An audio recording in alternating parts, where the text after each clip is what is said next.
What is going on, guys? DragonTamerBlayde here, back from our Elder Scrolls Legends, and today we're going to be taking a look at this budget deck that we made yesterday, the Budget Dominion deck. We're going to tweak it a little bit. This was the core, most strict budget deck possible, only commons and rares, meaning you should be able to craft this at almost any point in starting the game. Today we're going to tweak this just a little bit. So, assuming that you've kind of moved on, or maybe you played with this for a couple weeks or a couple days, did all your dailies, you should have amassed a little bit of gold. And one of the most common things that is suggested to newer players as far as building your collection and building your decks out is to buy some of the Heroes of Skyrim, the Heroes of Skyrim starter decks.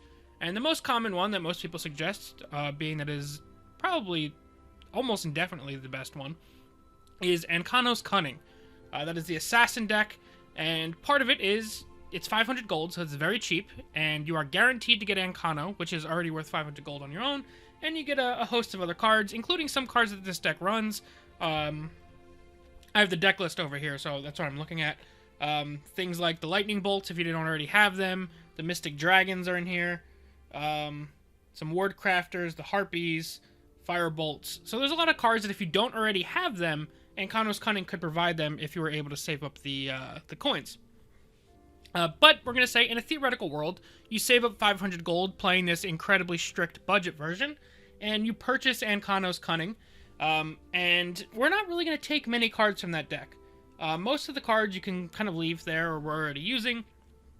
The biggest ones that we're going to add, now that we have access to him, since we purchased the starter deck, is the big man himself, Ancano, which will give us a fantastic finisher for this deck, which is something that's been severely lacking. And additionally, one card that we're going to add in, and only one copy of it, because you only get one copy in the starter deck, is a copy of Cloudrest Illusionist. Helps a lot for fighting for the board.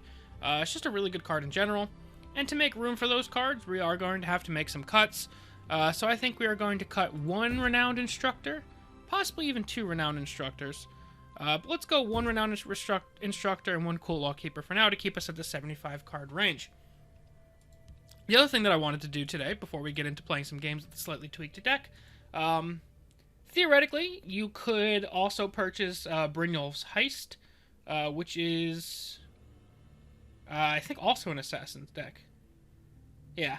And in Brynjolf's Heist, you would get access to a couple other interesting cards, namely Brynjolf himself, which would be a decent 5-cost card. You'd get Thief of Dreams, which could fit in here as a 5-cost card, which can generate some card advantage. I think that's the major one. And then if you bought something like Paarthurnax's Roar, you'd gain access to Leaf Lurker as well. So each one of those starter decks has at least one legendary and one epic that could be slotted into this deck. But for now, we're going to say just 500 gold for Ancano's Cunning. But now I wanted to kind of scroll through, starting with the core set, and show what epics and legendaries you could theoretically consider crafting, or if you've pulled them in packs, which ones you could slot into this current deck. So scrolling through here, we're just going to go through each color, each pack, and this may take a little bit of time, but I think it's worth it and it's valuable for some newer players. Out of all of these epics, I don't think any of them is super important to add. Out of these epics, again, I don't think anything's super important. You could argue for Dawnstar Healer if you find yourself in need of some healing, but I think Dominion Battle Reeve is going to do a good job at that already. You could argue for Pit Lion, since we kind of have a lot of 2 costs, and this would be a good way to get a big guy on the board, but again, not anything you should be in a rush to craft. More Cloudrest Illusionist would probably be solid. This card fits into a ton of decks. It's a great prophecy card. It's a decent body to get on the board. It helps with trading. So this one would definitely be something to consider, either crafting, or if you pull them, definitely slot that into the deck. Not much else going on here. Mournhold Trader would be a fantastic one. This puts a lot of pressure on the board very early. Very strong statted, and since we are going for a slightly more aggressive mid-range strategy, this could be really solid.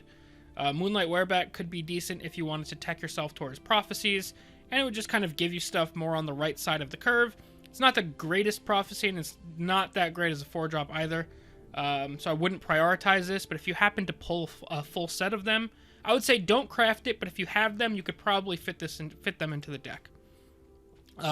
Here, Giant Snake is great for generating some tempo, or more so slowing your opponent down. so you can gain the tempo advantage that way. Leaf Lurker, another good one. Not so great in the current meta, but historically it's been a really good card. Not much else going on here. Not much else going on here. And that's about it for the core set. Let's go ahead and take a look at Alliance War. You could maybe make an argument for Nereid's Sister. 5 cost 4/5 isn't bad. Gaining a random keyword and stacking the rest of them up is pretty good as well. Grey Viper Brigand would be pretty good in this deck. It's not as good in the 3-card deck as it is in a 2-color deck, but 3 cost 3/4 with the potential to draw the card at some point in the game is pretty solid. Bandari Opportunist, if you pull some of these from Alliance War, would be very, very good as a 1-cost card to toss in there. Daedric Titan, not ideal. Debilitate's not going to fit your strategy that much either. And Iron's Chosen, just don't do that to yourself. Houses of Morrowind, I think we're on right now. Yep. Tel'Vos Magister would be a great one to fit into this deck. Great stats for a warded 6-drop, and giving your face ward can help in some aggressive mirrors, or mirrors where you guys are both trying to race each other down. Nothing too amazing here. Shrine Guardian you could stick in there just as a big body, since this deck is lacking some big bodies. Corner Club Gambler could be really good in this deck, but you don't really want to risk losing some of the value generation since we're kind of lacking in card quality. And Mudcrab Merchant could be a good 1-drop, since we don't have a ton of great cards, and this is a good way to generate other stuff, but I wouldn't rush it. Again, we mentioned Thief of Dreams with the, I think it was the Brynjolf deck. This card's okay. You can steal some cards from your opponent, which could give you higher quality cards than the ones you're currently running. Nothing really here. Nothing really here either. Alright, so now we're going to take a look at the legendaries, and this is where it gets a little bit crazy. Obviously very crazy expensive as well, but you are usually guaranteed a legendary in your first 10 packs from each expansion, so there's a chance that you could get lucky and pull one of these guys. Obviously we're already running Ankano because we purchased Ankano's Cunning. Nothing else here really fits your deck too well. Nothing here as well either.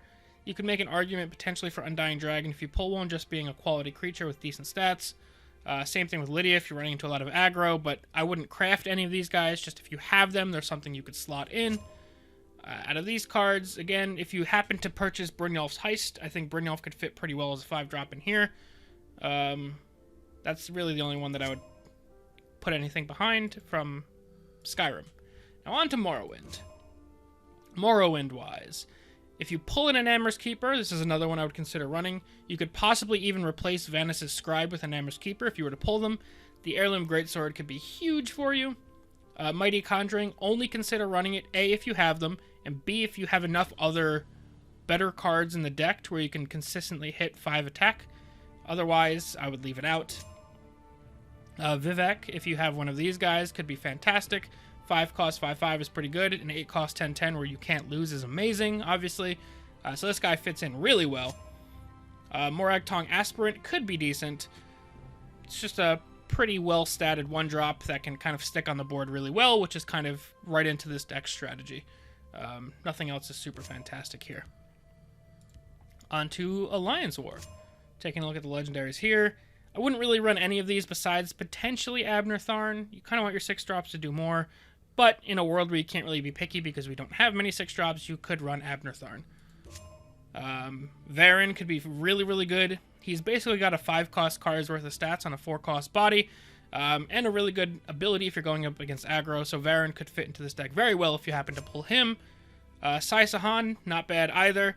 Giving all enemy creatures -1/-1 could help you set up a ton of trades, and him being immune to wounded creatures is good as well. And you're just not really, you don't have tons of high attack options, so if you pull Sai Sahan, I would go ahead and run him. I wouldn't craft him for this deck, but if you pull him, slot him right in there. And obviously, if you pull Iron, I think she's perfectly fine to run as well. And finally, let's take a look at the core set before we go ahead and give this deck a run through. There's a lot of good core set cards that you could run in here. If you have Daggerfall Mages, they are fantastic. Great 3-drop, fight for the board, get you Tomes of Alteration to continue to draw. Not much else there.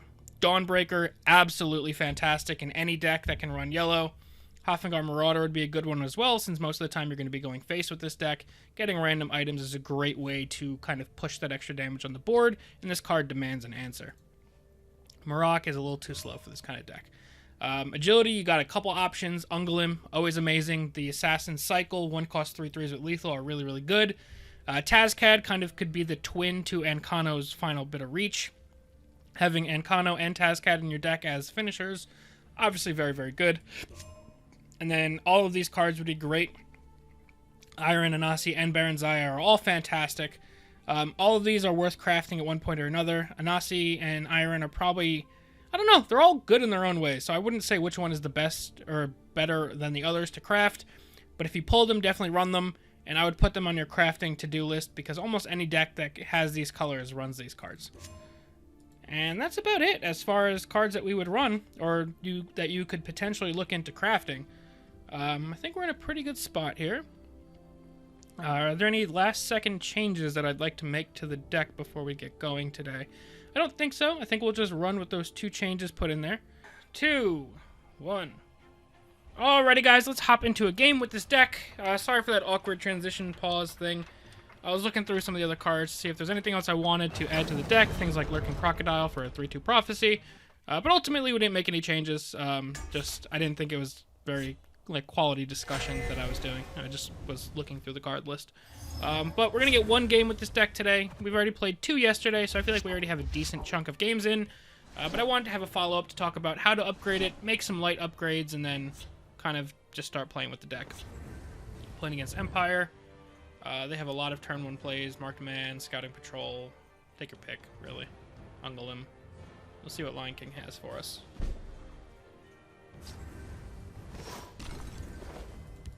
Preparations have been made. Okay, I like that turn 1 play. We'll probably lead into Vanis' Scribe next for the stats, maybe? I'll whip them into shape. I'll profit from your death. Let's go Battle Reeve, actually. Not that I want to heal for a ton, but I want to trade into that. I don't know. They've no move we can't anticipate. Yeah, that's not bad. I'll see you dead. This has to go. You vexed me for the last time. I'll profit from your death.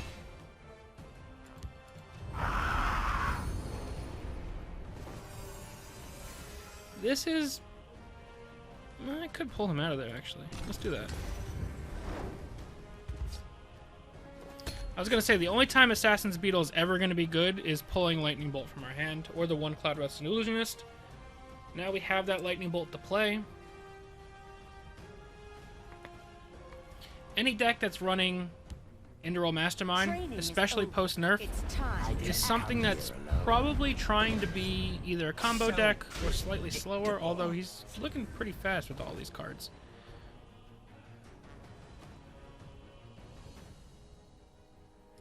I think we take this trade here. It still pushes 1 damage to the face. You won't foil my plan. And then we go Vanis' Scribe over here, just in case we need to trade into that. And then Dominion Oathman, because we will now trigger both portions of her ability. And that 2 damage to the face is obviously very useful here. It's putting us somewhat close into lethal range.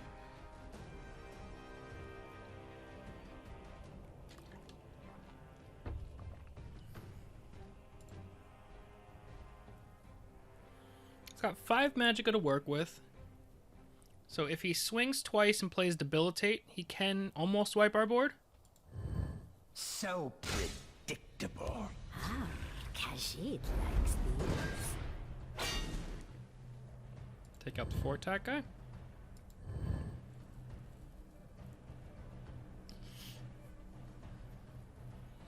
And even if we have a chance for lethal next turn, we're still going to play the Assassin's Beetle, just in case something goes wrong. So everyone's going to get +1/+1. Obviously very good open in there. Ultimately winds up trading it in anyway. So let's take our most damage first. Take this. I'll And profit then from Lightning your Bolt death. guaranteed lethal. And then we'll play Assassin's Beetle to pull our Lightning Bolt. And then play Two-Face. And that's going to be the game. So we didn't get to see any of the new cards there. But obviously having Encanto and Cloudress Illusionist does raise the power level of the deck. While not as much in a 75 card deck as it would in a 50 card deck, every single incremental improvement you can make to your deck when you're a budget deck obviously is as good as it can possibly be. So yeah, that's going to be it for Dominion. Next time, we'll dive into a budget version of another deck, and then we'll talk about how to improve that over time. I think I'm going to keep doing these kind of 2-episode segments. First episode is bare bones budget. Second episode, we'll talk about improvements, and then make some of the cheapest improvements you can make. Let me know if you guys have any other suggestions for how we can improve this format, but we'll probably do at least one round of these for each of the remaining houses for Alliance War. But yeah, that's going to be it for now, guys. As always, thank you all very much for watching. We'll see you guys next time. Peace.